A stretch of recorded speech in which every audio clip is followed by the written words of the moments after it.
Bismillahirrahmanirrahim. Assalamualaikum warahmatullahi wabarakatuh. Alhamdulillahirabbil alamin wassalatu wassalamu ala sayyidina Muhammadin wa ala alihi washabbihi ajmain, amma ba'du.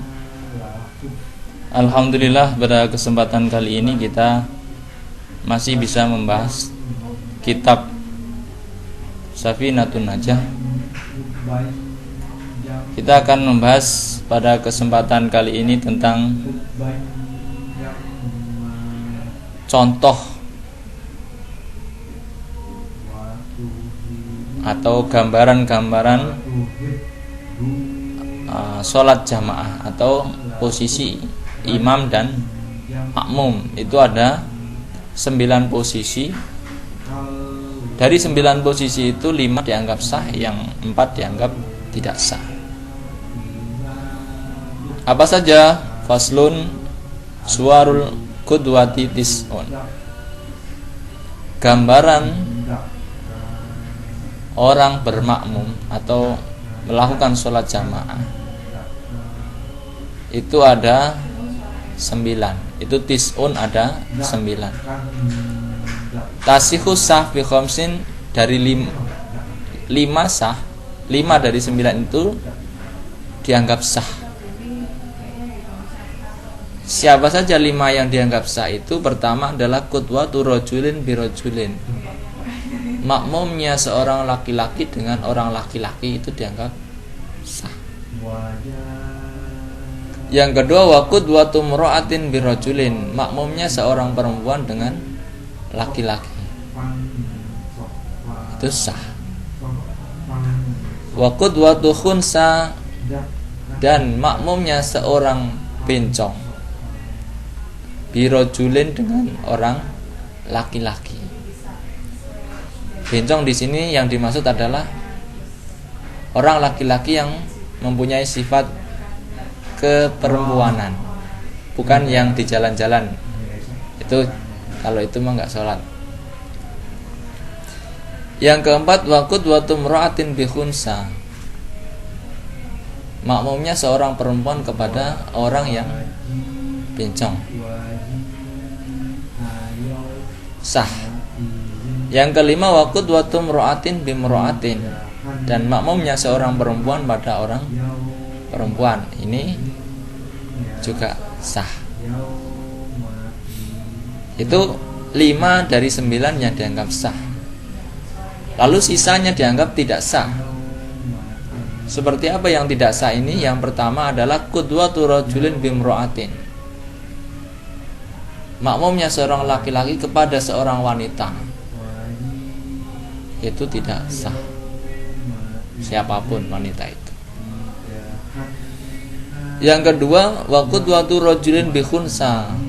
Makmumnya seorang laki-laki kepada bencong, itu juga tidak sah. Yang ketiga wa qudwatu khunsa bimra'atin. Makmumnya seorang bencong kepada seorang wanita juga tidak sah.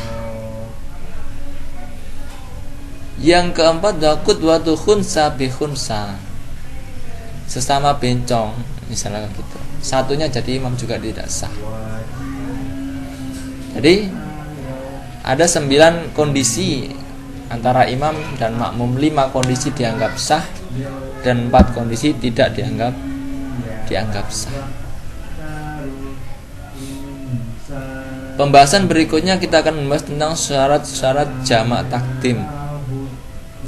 Apa saja syarat-syarat jamak takdim?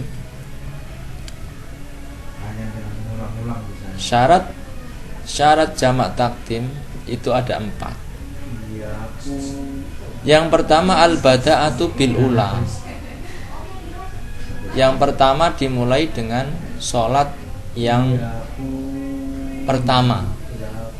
Maksudnya begini, misalkan kita menjamak takdim maghrib dengan isya, maka harus dimulai dengan sholat maghrib dulu, baru sholat isya, meskipun di waktu maghrib. Dan memang di waktu maghrib, kalau jamak takdim di waktu yang awal. dengan didahului dengan sholat yang awal. Yang kedua wa niyatul jam'i fiha. Di dalam sholatnya harus diniati jamak. Wal muwalatu bainahuma, dan secara langsung atau terus menerus di antara keduanya. Jadi habis sholat maghrib langsung berdiri lagi, sholat lagi isya kalau mau jamak. Tidak boleh diisi dengan hal-hal lain antara dua sholat yang dijamak itu. Jadi habis sholat maghrib jangan makan dulu, ya langsung sholat isya kalau mau jamak takdim. Yang keempat wa dawamul udri, dan masih berlangsungnya izin atau alasan yang menyebabkan dia boleh jamak itu masih berlangsung. Kalau sudah tidak berlangsung bagaimana? Ya sudah tidak boleh jamak. Itu adalah syarat-syarat jamak takdim.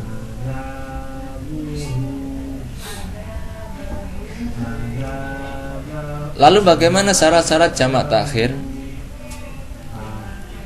Faslun surutu jam'i takhiri. Fasal tentang syarat jamak takhir. Itu ada dua. Yang pertama niyatut takhiri, berniat takhir, berniat mengakhirkan. Waqad baqiya mi waqtil ula, harus niat jamak takhir itu harus masih dalam keadaan di waktu yang sholat yang pertama. Ma yasa'uha, ya minimalnya. Contohnya apa? Contohnya kita bepergian, kemudian di waktu maghrib kita tidak memungkinkan untuk sholat jamak takdim atau sholat maghrib. Maka kita harus niat jamak takhir di waktu maghrib itu masih ada. Niatnya dalam hati, saya niat jamak takhir, niatnya di awal itu. Yang kedua wa dawamul udri ila tamamis saniyah, izin atau alasan yang menyebabkan jamaknya itu diperbolehkan masih berlangsung ketika jamak takhir atau melakukan sholat jamaknya itu berlangsung, itu masih dalam kondisi dapat rukhsah atau dapat izin untuk melakukan sholat jamak. Itu syaratnya sholat jamak takhir. Pembahasan berikutnya adalah tentang syaratnya qashar.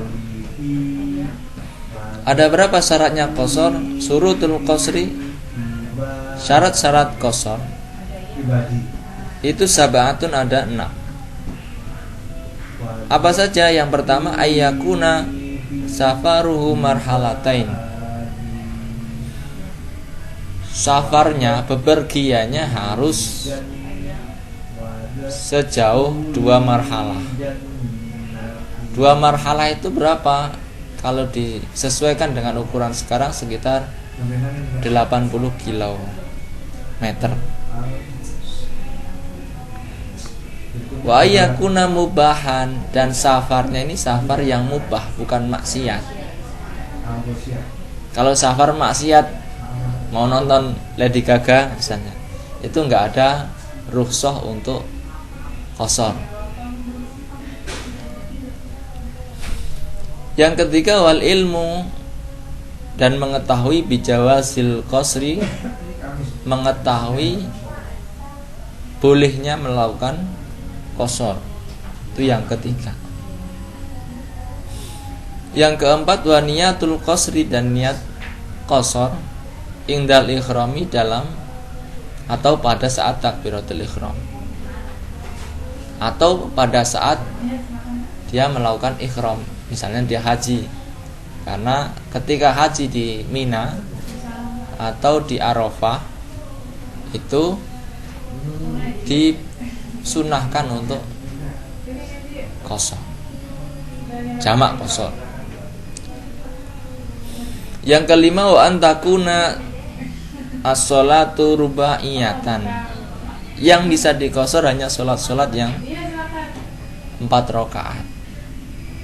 Kalau yang 2 rakaat subuh dan 3 rakaat maghrib tidak bisa dikosor. Jangan sampai subuhnya dikosor jadi 1 rakaat, apalagi maghribnya 1,5 rakaat. Apa jadinya? Itu tidak boleh dikosor. Yang bisa dikosor hanya sholat-sholat 4 rakaat. Yang keenam, wadawa musafari, dan masih berlangsungnya perjalanan ila tamamiha, sampai sempurnanya sholat qasar itu.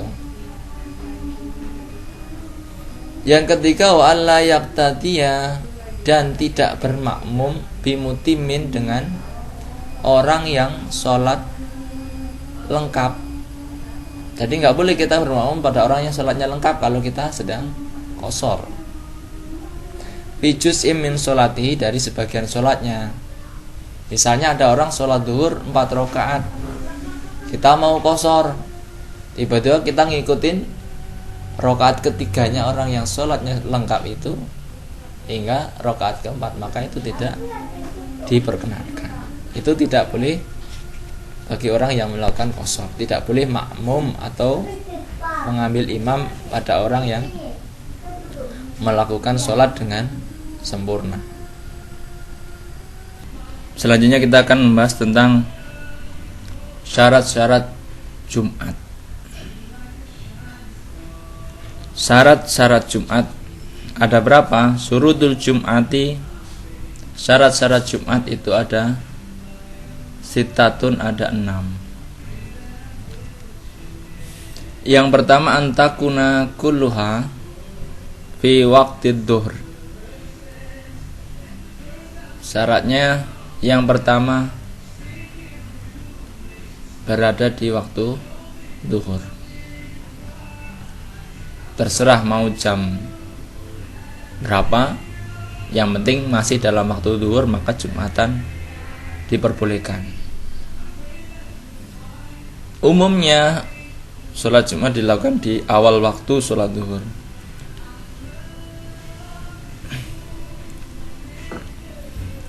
Yang kedua, wa antuqama fi khitatil balad, dilakukan di khitah, dalam lingkup sebuah kampung. Fi khitatil balad, lingkup kampung. Kampung itu kan ada garis-garisnya, garis wilayah. Nah, satu kampung itulah diadakan satu Jumatan. Wa antu sholat, dan melakukan sholatnya jamaatan, dengan jamaah. Jumatan harus berjamaah, tidak boleh Jumatan sendiri-sendiri. Yang keempat, wa yakunu arba'ina, menurut madzhab Syafi'i dan kitab Syafi'i Tanbin ini, syaratnya Jumatan bisa didirikan adalah ada 40 orang. Arba'ina akhroron, 4 orang yang merdeka, bukan budak. Lukuron, laki-laki. Balighina, yang sudah balik. Mustautinina, yang bertempat tinggal di khitoh tersebut.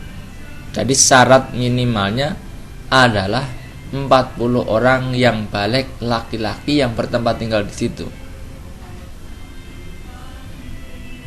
Kalau belum bertempat tinggal di situ, maka belum bisa menjadi syaratnya Jumatan menurut madzhab Syafi'i dan kitab Safinatun Najah ini. Yang kelima, wa alla tasbiqoha, dan tidak didahului, Jumatan itu tidak didahului. Wala tuqarinaha, dan tidak dibarengi. Jumu'atun, dibarengi Jumatan yang lain. Fitilkal balati, di dalam kampung itu. Jadi jangan sampai ada 2 Jumat pada satu kampung. Ketika mungkin masjidnya masih mencukupi.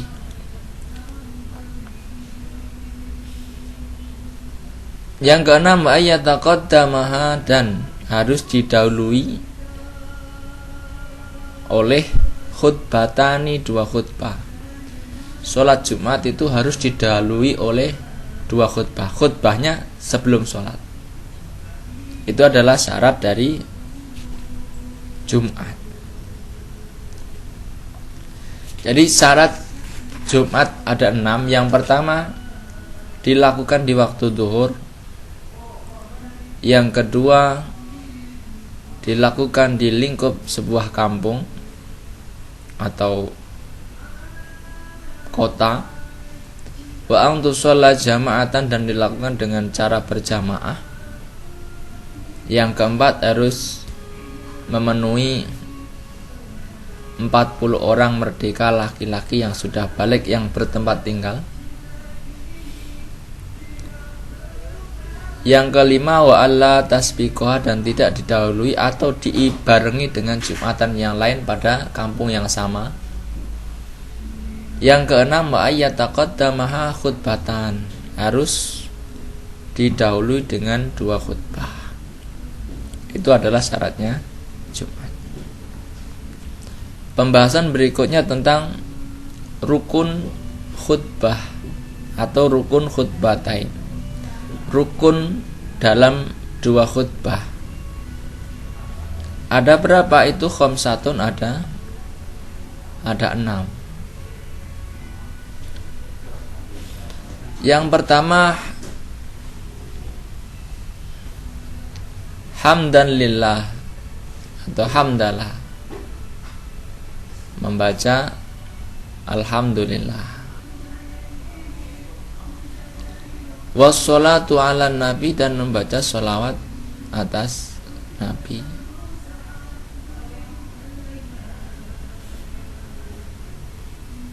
Fihima, di dalam kedua khutbah itu.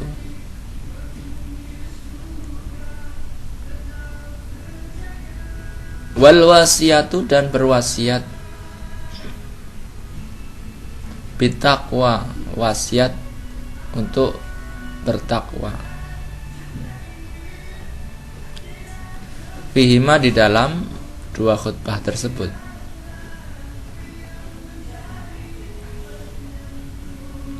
Wa qiraati ayatin, dan membaca ayat.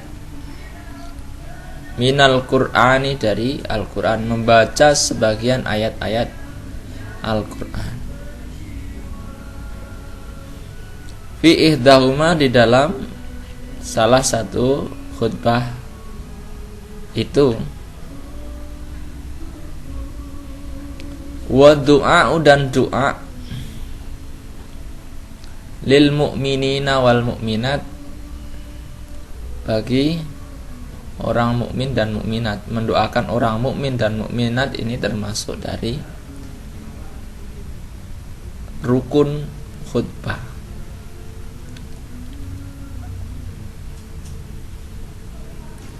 Yang kelima, membaca doa. Tadi kita mendoakan orang mukmin dan mukminah. Jadi minimal dalam khutbah itu harus mencakup 5 hal. Yang pertama, hamdulillahi fihima. Pertama, memuji Allah di dalam kedua khutbah itu sebagai rukun. Maka khutbah harus ada pujian kepada Allah. Maka kata alhamdulillah itu minimalnya, itu wajib atau sebagai rukun dalam khutbah. Yang kedua, sholawat. Yang ketiga, wasiat bitaqwa. Usikum wa iyaya bitaqwallah, minimal. Yang keempat, wa qiraatu ayatim minal Qur'an, membaca beberapa ayat dari Al-Qur'an. Fi ihdahuma, salah satunya. Yang kelima, wa du'a ulil mu'minina wal mu'minat fil akhirati, membaca doa untuk mukminin dan mukminat di khutbah yang terakhir. Itu adalah rukun khutbah, 2 khutbah Jumat menurut kitab Safinatun Najah dan mazhab Imam Syafi'i. Selanjutnya kita akan membahas tentang syarat-syarat khutbah. Syurutul khutbatain, syarat-syarat 2 khutbah itu asyratun, ada 10. Yang pertama at-taharatu anil hadatsaini, suci dari 2 hadas. Al-asghari, kecil, wal akbari, dan besar. Syaratnya harus suci dari 2 hadas. Yang kedua wa taharatu anin najasati, dan suci dari najis. Fisaubi wal badani wal makan, baik pakaian, badan, dan tempat Jumatan. Yang ketiga wasatrul aurati, dan menutup aurat. Yang keempat wal qiyamu alal qadiri, berdiri bagi yang mampu. Khutbah ini harus berdiri bagi yang mampu. Yang kelima wal julusu bainahuma, dan harus duduk di antara khutbah 1 dan khutbah 2. Fauqatu ma'ninatis sholati, melebihi batasan waktu tumakninah. Jadi duduknya tidak boleh mantul sebentar doang, nggak boleh. Harus melebihi dari tumakninahnya sholat. Setidaknya ya 20 detik atau berapa gitu. Umumnya seperti itu. Yang keenam wal muwalatu bainahuma, dan di antara khutbah pertama dan kedua harus sambung menyambung atau terus menerus, tidak dipisah dengan acara-acara yang lain, pengumuman-pengumuman yang lain. Yang ketujuh wal muwalatu bainahuma wa bainas sholat, dan setelah khutbah itu harus sholat, nggak boleh diisi acara-acara lain. Yang kedelapan wa antakuna bil arabiyah, rukun-rukun khutbah itu harus disampaikan dengan bahasa Arab. Rukun-rukunnya tadi hamdalah, sholawat, wasiat, doa, dan ayat. Yang kesembilan wa ayyasma'aha arbaun, setidaknya didengar oleh 40 orang. Suaranya, aturannya harus bisa didengar oleh 40 orang minimal. Kalau saat ini sudah bisa didengar ribuan orang karena teknologi yang sudah maju.